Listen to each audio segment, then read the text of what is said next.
week, your reading quiz that was due.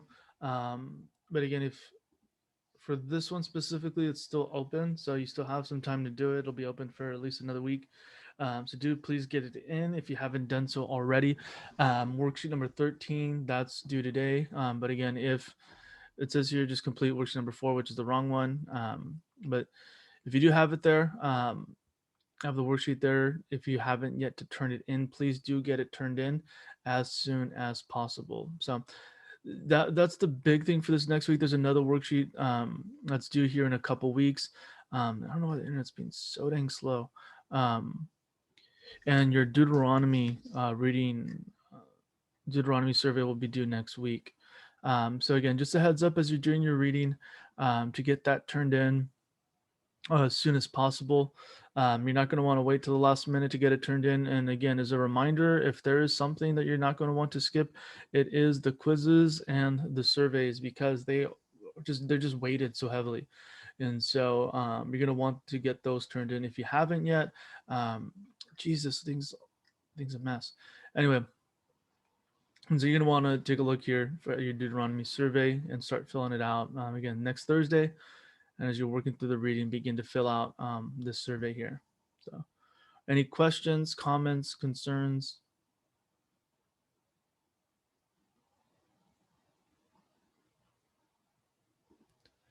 Thoughts, ideas,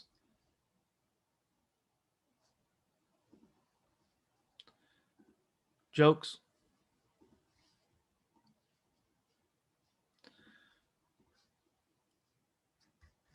All right. Let's go ahead. Let me get this open up for you guys. So you guys will see on the course there on Moodle that the PowerPoint is up. You want to follow along. And as we start here this morning, we had a talk with last class and just a brief and broad overview of the whole of Deuteronomy.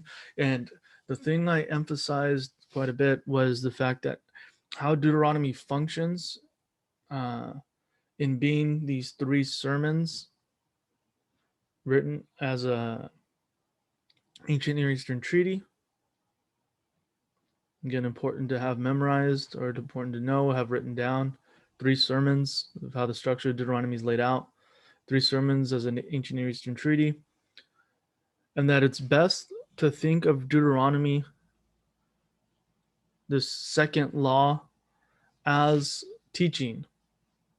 Again, as a father guiding his children, a teacher guiding his students, his or her students. And so again, so as we talk today, that's one of the things that I want for us to keep at the forefront of our minds is how is is this teaching of what Yahweh's giving to the people, helping them to understand in which way they ought to go and which way ought they to follow. So again, so we're going to continue to do some introductory stuff and then really dive into Deuteronomy 5 through 11. We'll see how far we get because it is quite a bit. There's a lot of material here, especially in 5 and 6 that we need to work through here. So Deuteronomy 5 through 11. And so as you guys remember from last class, I had mentioned with the Decalogue in chapter 5 and the reflection in chapter 20, and we'll work through that next week and taking a look at why are the differences there and what difference the differences make. Well, really, what we're going to focus most of our time on is in this section in particular. The first, what does it mean in a context of covenant to make not just the demand but the expectation for love, and then talking about love in the context of covenant. And so, does anybody want to read this? Deuteronomy 5 1 through 7. I can read it. Go for it. Moses convened all of Israel and said to them, Hear, O Israel, the statutes and ordinances that I am addressing to you today. You shall learn them and observe them diligently. The Lord our God made a covenant with us at Horeb. Not with our ancestors did the Lord make his covenant, but with us, who are all of us here alive today. The Lord spoke with you face to face at the mountain out of the fire. At that time I was standing between the Lord and you to declare to you the words of the Lord. for you were afraid because of the fire and did not go up to the mountain. And he said, I am the Lord your God who brought you out of the land of Egypt, out of the house of slavery. You shall have no other gods before me.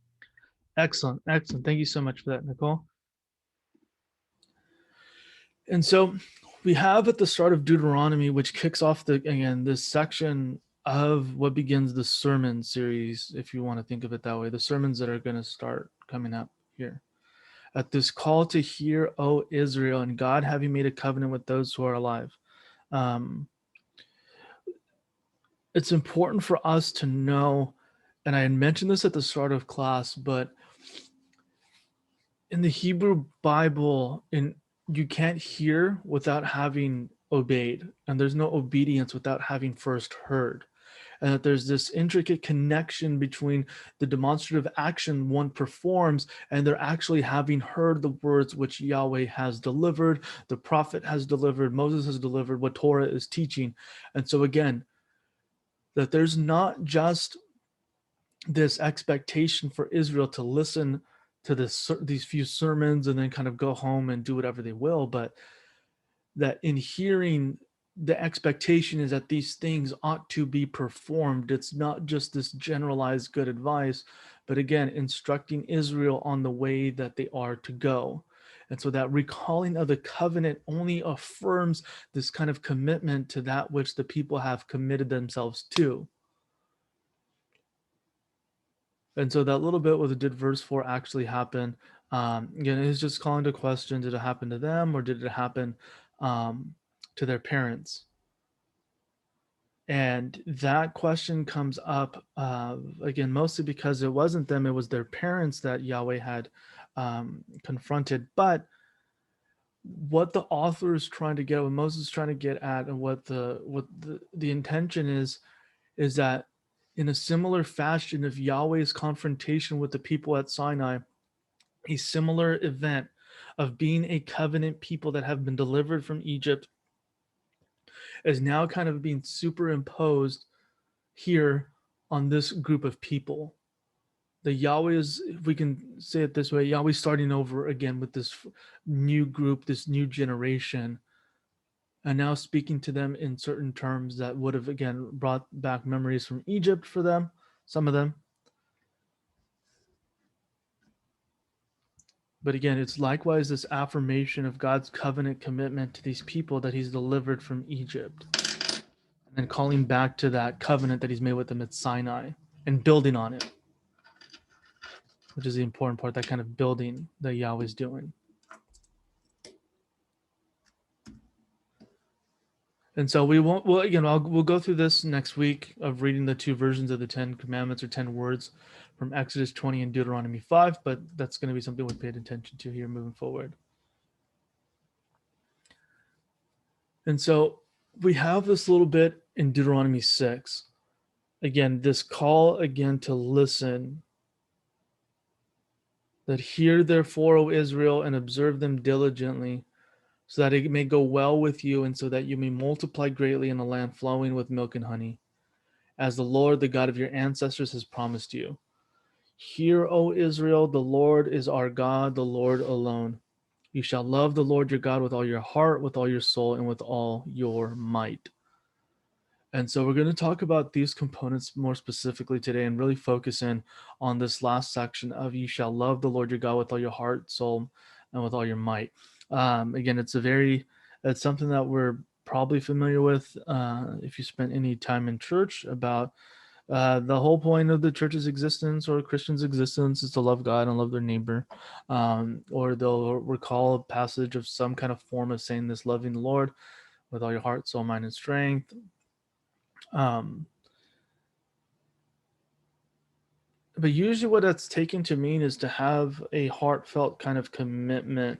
Um, it could be emotional, it doesn't necessarily always have to be, but when we see it in the context of covenant here in Deuteronomy, it starts to take on a different kind of flavor, especially when connected with what's happening here in covenant.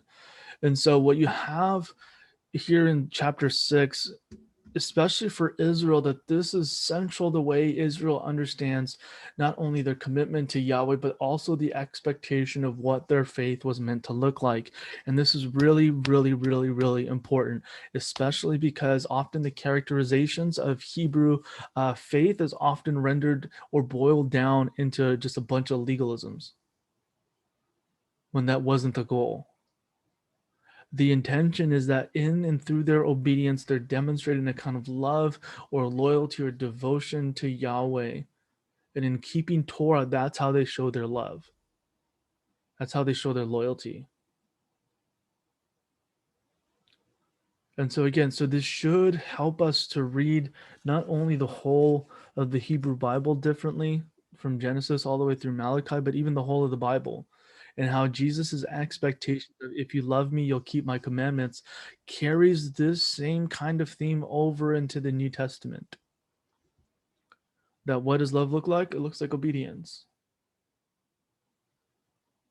That it's not just lovey-dovey butterflies that thrill, that rush, the dopamine hit you get in your brain. But that again, what it looks like is the everyday obedience of being faithful, loyal, devoted. And so this is why chapter 6 is so central in Israel and why it gets to be such a tragic point later on, especially when um, idolatry gets introduced and then practiced and practiced and practiced and practiced and practiced. And why later on, as you'll read in Kings and Prophets, as idolatry is described as prostitution, why that comes up, why the specific imagery is because of the context of loyalty, devotion, single hearted, single minded commitment, loyalty, faithfulness, because of this context here. And so, milk and honey, that the land is flowing in Hebrew, that is literally oozing with milk and honey. And it doesn't mean that there's dairy farms and beehives everywhere, more so that there's lots of cows, which means lots of room for good pasture. Anybody again who's lived on or near a farm know that you need a lot of farmland in order to let them graze. You don't want them chewing up all the grass in one specific area. You kind of want to let them walk around, space to stretch out. And then also honey. That there's lots of figs, which means lots of good soil. And that again, if you are a person who's living off the land, those are two things that are essential, not just for your livelihood, but essential for survival. Both that your animals have a good place, a safe place to be able to wander around to graze. And then you also have land that produces. That you're not just dealing with the soggy marsh and you're not dealing with dried up desert sand, but that you're having land that's fertile, that's able to produce, that you can tend to, that is able to yield crops in season regularly. And so when I had mentioned of Deuteronomy's concerns that it's an earthy book, this is what I meant, and that the concerns for in Deuteronomy very much have to do with not just basic survival, but very normal things. And that way Yahweh promises for the people almost seems like, well, that's it. But again, for the concerns of the people, this is what they need. This is what the animals need. This is what their children need in order to continue on, in order to eat, in order to work, in order to live. And so what Yahweh provides is the means of their habitation to be able to endure not just for a season, but ultimately as long as they're there. The land produces and the animals have room to graze.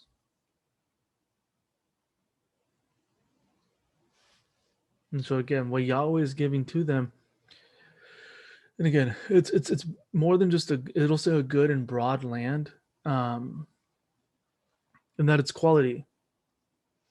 So if you're thinking more like Dwight Schrute kind of stuff, exactly what we're talking about. when he starts smelling the dirt. I don't know if you guys remember the episode where it's Dwight and Ryan, and Dwight has Ryan like run through a bunch of tests, and he's like tilling the manure, having him work the land. That's essentially what he's trying to get at. Makes him fight his cousin. Yep. That was so freaking funny. Having to wrestle Moe's. He was nice. Um, but that's what's happening here. Is that again the expectation for this good land to be the gift to the people? And so then in the Shema, the hero Israel, the Lord our God, the Lord is one. Um, that there's another layer to hearing in that it's understand. That when you've heard, you've understood. When you've understood, you've heard. And again, the connection there being that there's no hearing apart from understanding, and the demonstration of understanding is having heard.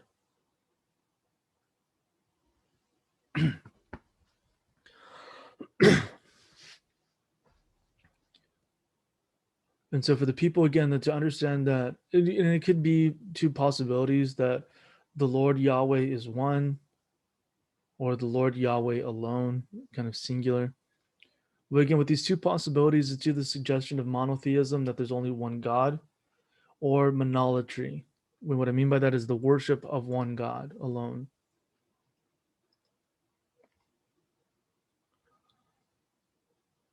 And so again, you have partnered together this promise of this giving of good land, this revelation about who God is. And then what will proceed from these two things are this third element, which will become the demand or the command for Israel's loyalty or obligation. And so we'll talk about that. But before we talk about what does it mean to love God, um, what is love? Talk to me. What is love? What's love like? What's the goal of love? What's it feel like? What is it? What it? What does it look like every day? What constitutes love? When do I know I'm loved? When do we know we're loved? What's love? Patient and suffering. Hmm. What kind of suffering? And what kind of patience?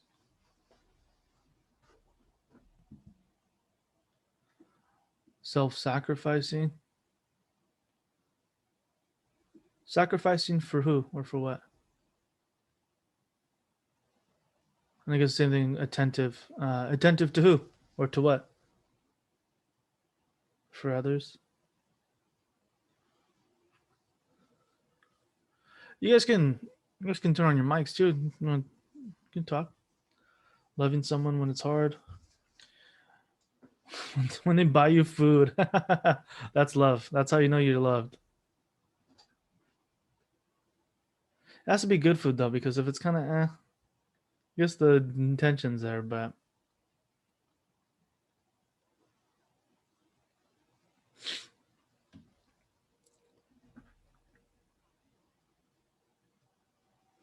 okay, what else?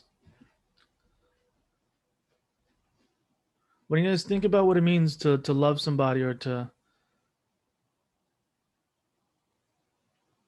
be loved by someone, what thoughts come into your mind of what you conceive of what is it? What is love? Do anything for their happiness? Interesting.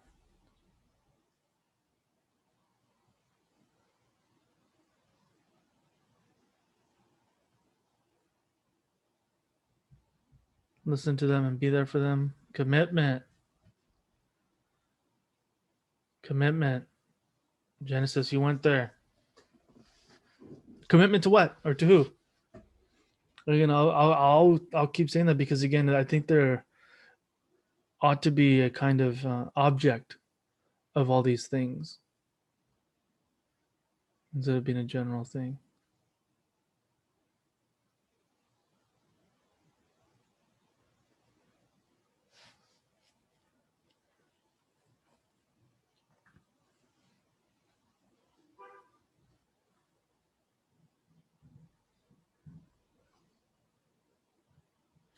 Let me put it this way. How do you know when you're being loved, or how do you recognize that, oh, okay, this person loves me? Um, Showing your affection, appreciate, and care for someone through words, actions, or expressions. Mm-hmm.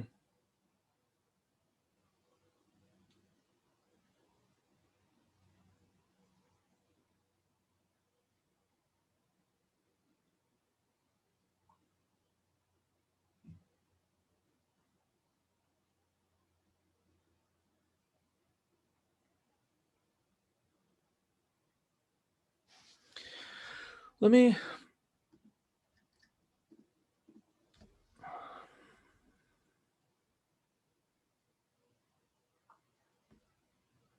let me ask it.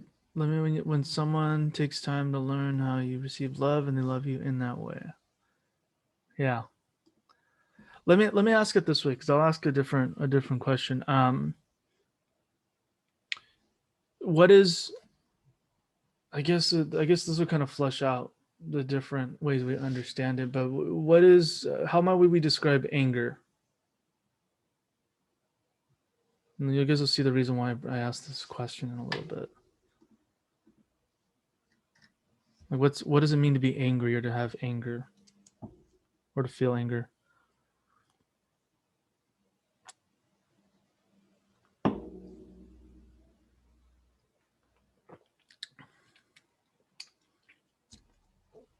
Rage that creates destruction. I think it can definitely. Maybe not always, but Aram, you got something? Talk to me. Can also create sadness. Yeah, anger is secondary emotion. People use it to cover other feelings. When someone shows their frustration, something that is wrong. Yep. Yep.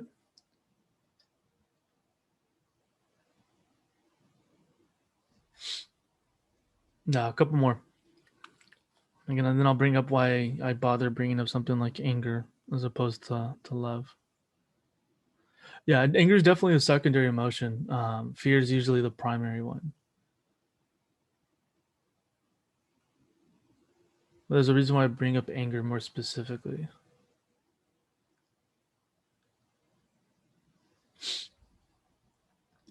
All right, well, the reason why I bring it up is because of the ways in which we understand love.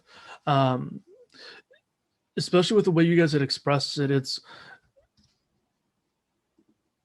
interesting to me that from your guys' description, very little, it had to do very little with feeling.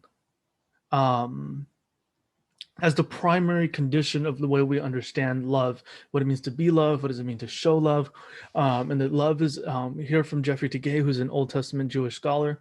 That love is not simply an emotional attachment to God, but something that expresses itself in action, which all of you had described in expressive terms. Many of the Hebrew words or feelings or emotions are best defined by the actions that come from them. Thus, love can be best described as the action that result from love. Uh, it, the reason why I bring this up um, is because love is one of those ambiguous, hard to define kind of words that I don't want to say differs for each individual, but that you know it when you see it, when you experience it. But again, the reason why I brought up anger is because it's in some ways it's a little more easy. It's a little easier to find something like that because we recognize that it's a feeling, it's secondary, it's often responsive. Um, but there's a way to put it into words.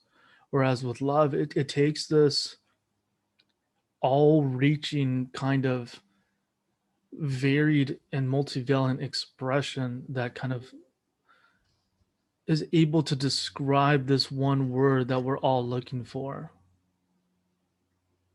unconditional care for others no matter what. Good.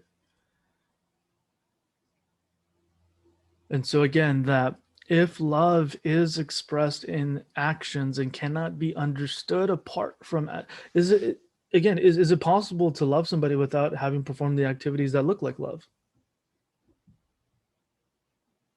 Can I say I love you without doing anything about it? Can I actually mean that I love you without doing anything about it?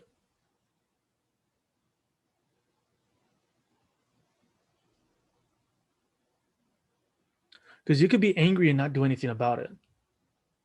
Just straight up pissed off and just kind of brooding and be like, okay, and just kind of calm yourself down. But is it possible to say you love somebody without the demonstrative actions that follow?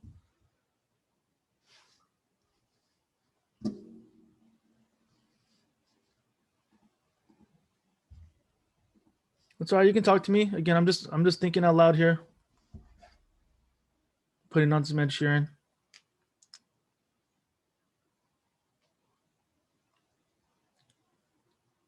What do you guys think?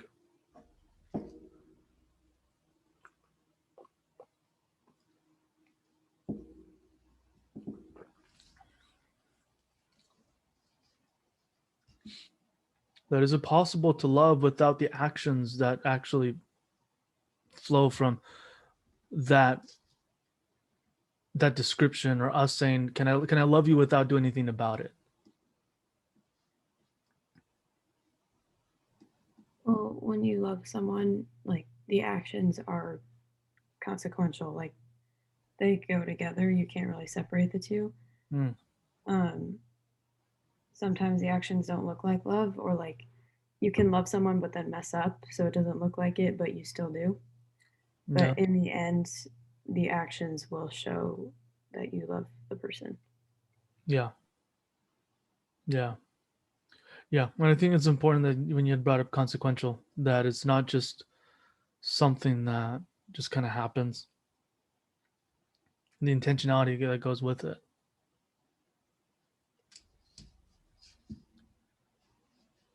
And so that being said, when we talk about this description of love for the Lord, love for Yahweh, the God of Israel, that to love with one's heart, the Hebrew word for lave, or the Hebrew word lave, that one of the ways to interpret this phrase of loving the Lord your God with all your heart, soul, or heart, mind, and strength, heart, soul, and strength, I believe it's going to be here, is that the heart was seen as the kind of the thing that makes you you, your gut, if you want to think about it that way, your soul. There's a different word for soul, but the deep down, the core essence of who you are as a person. It didn't have to do very much with emotions, or feelings, though those are indeed part of it, but that it's a place where the thinking happens, the intentions happen, where a lot of the processing happens. That there wasn't this disconnect between mind and heart, or emotions and thinking, but the place where at the core of who you are, the essence of your personhood, was here in your heart. And that when you love the Lord your God, that you're, with all the decisions that one makes, that the intention is to follow through with that loyalty or devotion. That in our decision making, in the decision making of God's people, there would be a demonstrative action, a participation, demonstrating, showing loyalty, acting in participation with Yahweh's teaching. And then to love the Lord God with all of their soul, again, the nephesh, the seat of the emotion, passions, desires, the connotation of loving the Lord with all the personality, the personhood, including the physical, spiritual, emotional, intellectual, and yes, sexual.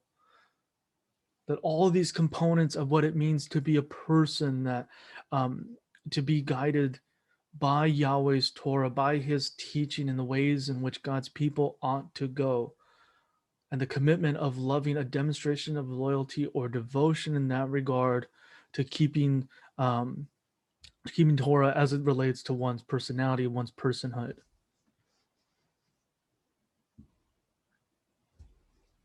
And so again, this is when that phrase comes up, to love your neighbor as yourself. One of the implications that comes up is that we do love ourselves. That we come to terms with our personhood. And I'm not saying we necessarily have to have fond appreciation, but at least to have a kind of caring commitment towards one's self, that again desire to steward your personhood well. But what does it mean to make you for you to be human? Understanding that you as a human being are a gift, first and foremost. Again, that the first move we make isn't so much that you're constantly a sinner that's forever condemned to the vile personhood that you are, but rather that your humanness is a gift to be stewarded, a gift given to you by God. And yeah, there's habits that we have, traumas that we've suffered that we want to use to medicate ourselves and to treat, but ultimately understand that the core of who we are is given to us as a gift, and that we're called to love the Lord our God with that. Again, to demonstrate a kind of love, a loyalty, a devotion, those actions that proceed from love, in the ways in which you guys had described it. Again, a commitment to the other, which at this point, the other is also God, is also Jesus. So, heart and soul. And so, with these two put together, the intention is that Israel is to serve Yahweh with an undivided devotion. That their devotions are not split into two. And again, this becomes more and more, I don't want to say obvious, but the phrasing becomes more and more poignant, especially as idolatry gets introduced later on. And again, if for no other reason, this will help you tremendously in Kings and Prophets to understand why idolatry becomes such a pivotal issue again and again and again and again. Is this issue having to do with devotion or loyalty? And that when the monarchy is set up, it does not prove any more helpful to guiding the people in demonstrating their loyalty, their devotion, their love for Yahweh.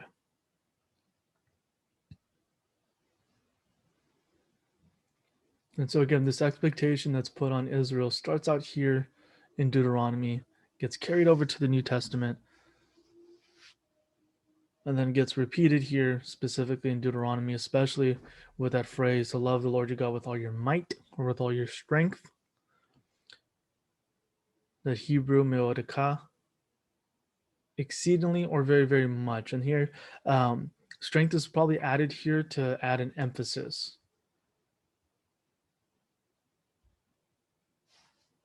That to keep loyalty or this demonstration of devotion, that there's the intention is to have it demonstrated exceedingly or very, very much.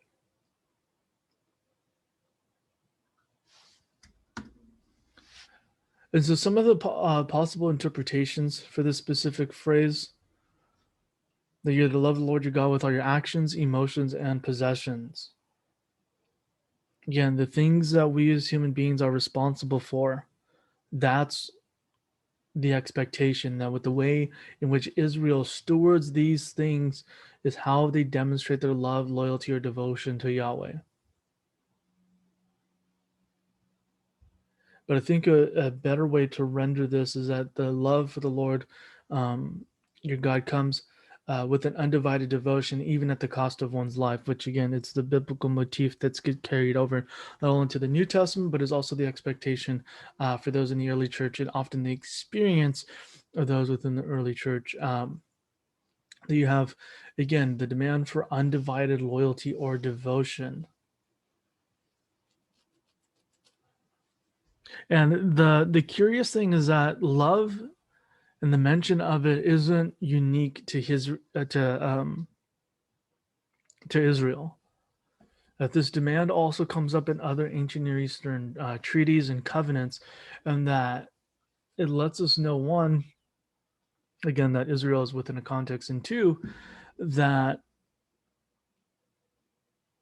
the emphasis on covenant relationship also happens here, and that when we miss or downplay the particularities of covenant, then we can dilute this whole thing into just being, you've got to have an emotional high for Jesus.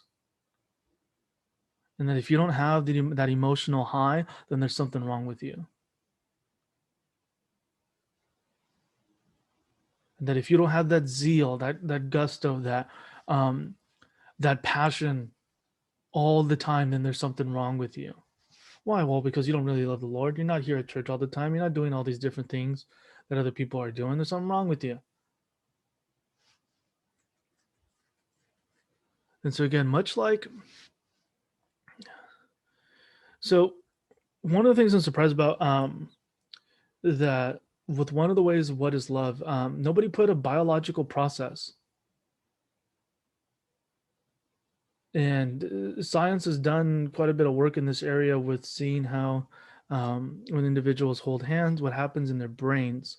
Because what happens is that there's usually a release of one, dopamine, and other hormones that are released that are technically called, well, not technically, but are kind of colloquially called the love hormones. And that your body releases these hormones when you're in moments of showing or giving affection, or giving or receiving affection. And so science is trying to figure out whether if love is purely biological in the ways in which we understand it. Um, and again, that's a very kind of stale way to put it. If we reduce um, our human interactions purely to biological processes, but that is a part of it. Um, the reason why I bring that up is because I have a weird feeling that a lot of us may have grown up with that same kind of narrative that we can just make our emotional highs for Jesus kind of just happen. That if we position ourselves in certain places and at the right times, and A and B should always equal C, when it seems to be just not the case. Now, we can't control much in human relationships when some of these things can happen. What we can control is a lot of the affection that we show and our participation within the relationship, that at least positions us in such a place to be able to be recipients and reciprocators of the love and grace and care that we get shown towards us. And so, again, that's both talking about in terms of human relationships as well as our relationship with Jesus. That while we might not necessarily be able to control the emotional component of it, or whether we feel all the butterflies, we want to get up at 2 a.m. to read our Bibles for hours on end, wanting just to listen to worship music all the time and just do all the things, get away on a mountain.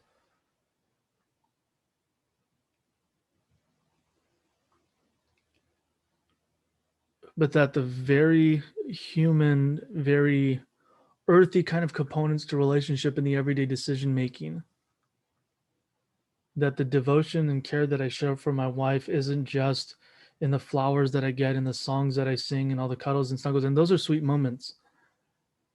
But the daily decision to not just continue to work this thing out, but the commitment in the face of difficulty, in the face of exhaustion, physical exhaustion,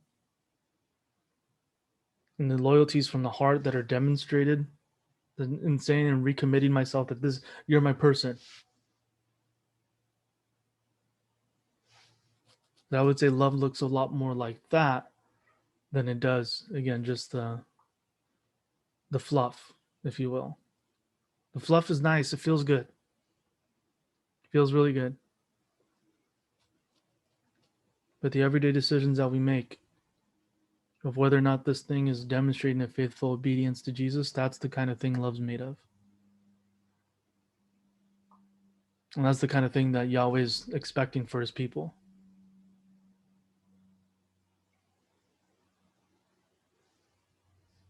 Is there any thoughts, questions, comments, concerns?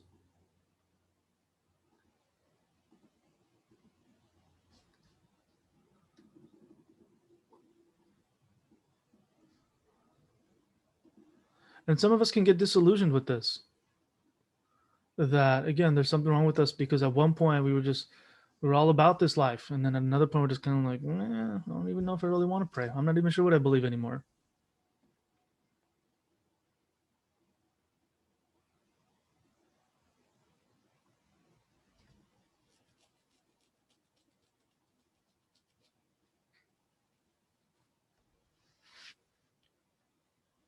Any thoughts?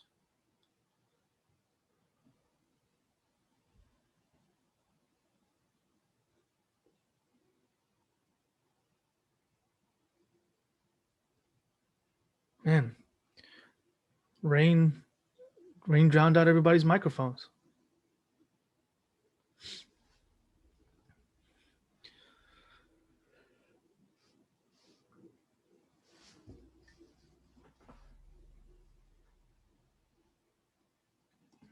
All right. Well, we'll keep it moving. Again, if there's something that you had wanted to say, just turn on your mic and part you to quiet down for a minute, or just throw it in the chat. But again, if you're in a spot like that, I just want to encourage you that there's nothing wrong with you. First of all, second, that it very is quite possible that the relationship with Jesus ought to take that kind of turn, where it takes a turn to maturity, where it becomes about not just the emotional highs, but then also the everyday decisions that we make that demonstrate love. And that the demonstration of maturity is in the ability to carry on and continue to move forward, even um, whether or not the feelings are there. And the feelings will be there sometimes, and sometimes they won't. And again, that the same holds true with human relationships. The very same thing holds true with human relationships. But I would dare to say, having been married for almost 2.5 years now, um, it's those daily decisions that only feed and fan the flames for the romantic, gushy stuff.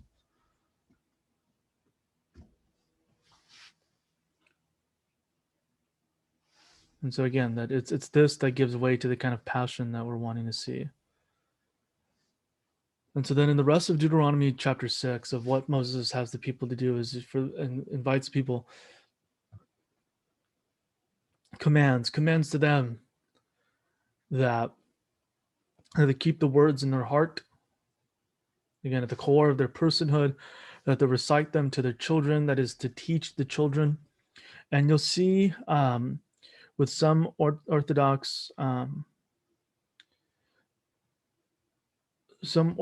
Jewish believers that you'll see on occasion, if you look it up, um, there's a little box that they'll have on their hand, or a little box that they'll have on their forehead, or both, or they'll have a little box over their house, um, over the doorpost of their house, because of this thought that comes from Deuteronomy chapter 6.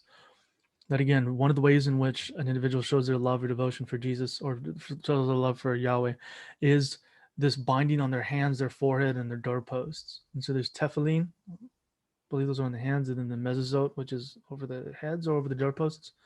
And that in their work and in their minds, that they're remembering Torah, to keep Torah, to memorize Torah, to keep rehearsing this teaching, and that they would not forget them. So they take it quite literally with a little box that they have on their hand and on their forehead.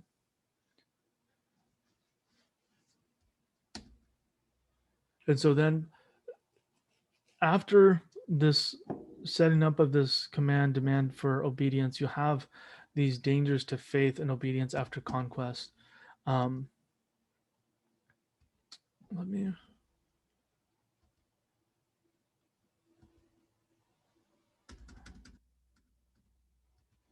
um for the sake of time, one of the things that, and I'll pick this back up again next week, is a specific instance here that we have in Deuteronomy 10. Um, that I'll introduce more so next week, but more specifically is the relationship between what Israel does and what Israel believes. What Israel does and what Israel believes, and the ways in which these two things are connected. And so Deuteronomy 10, that so now, O Israel, what does the Lord your God require of you? Only to fear the Lord your God, to walk in all his ways, to love him, to serve the Lord your God with all your heart and with all your soul, again with undivided loyalty, and to keep the commandments of the Lord your God, commandments of the Lord your God, and his decrees that I commanded you today, for your own well-being. Although heaven and earth, although heaven and the heaven of heavens belong to the Lord your God, the earth with all that is in it, yet the Lord has set his heart in love on your ancestors alone and chose you, their descendants after them, out of all the peoples as it is today. Circumcise then the foreskin of your heart, and do not be stubborn any longer. For the Lord your God is God of gods and Lord of lords, the great God, mighty and awesome, who is not partial and takes no bribe, who executes justice for the orphan and the widow, and who loves the strangers, providing them food and clothing. So you have this first part about the expectations that are set out for Israel and being obedient. This last part about who God is and being faithful is God of gods, Lord of lords, executes justice. And this middle part, circumcise then the foreskin of your heart. That's weird. And so this idea from circumcision of the heart, that it's borrowing obviously imagery from actual circumcision, where the cutting away of the foreskin, and that this circumcision of the foreskin of one's heart, again, it's really weird phrasing, which again, it's taken literally, it might make us think that Israel is practicing open heart surgery, but more so what's happening here is this putting off of stubbornness and the putting on of loyalty, or the practicing of loyalty. And this will become especially prominent again later on when the prophets come back, or the prophets don't come back, but when the prophets appear. And then when rebellion starts to happen as they settle into the land, that there's some thought that, again, the hardening of one's heart and what needs to happen is a cutting away of stubbornness, a cutting away of rebellion that needs to happen in order to allow one to fully embrace and practice these commands, this teaching that Yahweh is giving to the people. And so, again, this repetition for Israel as they're going into the land will become important for them, not only to know, but then to also remember and practice, which, again, for the people to remember is a call to action, in as much as it was for Yahweh, it also is for the people. Because one of the things that will happen to the people is that they will be, along with idolatry, you will have an extreme case of forgetfulness, which isn't just true for them, it's also true for us. The kind of amnesia that hits when things either get really comfortable or when trouble comes.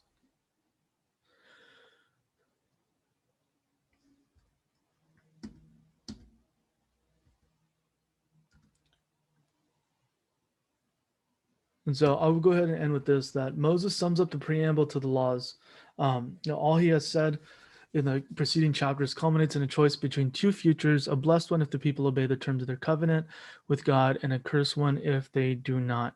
And so you have here at the end of Deuteronomy 11 that this, with the structure there, that this call to love and obey God, that living in the land, it's not just, again, Oh, it's not just a matter of getting to the land, but staying in the land.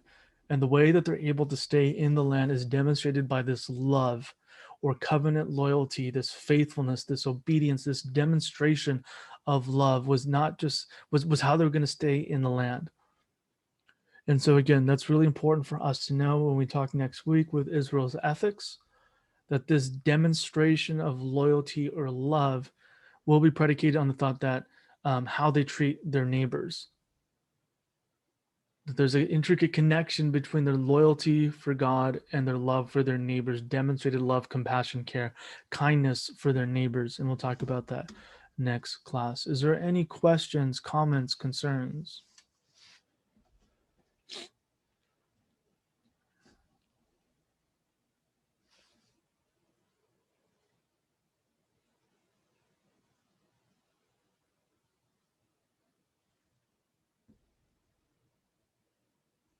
Questions?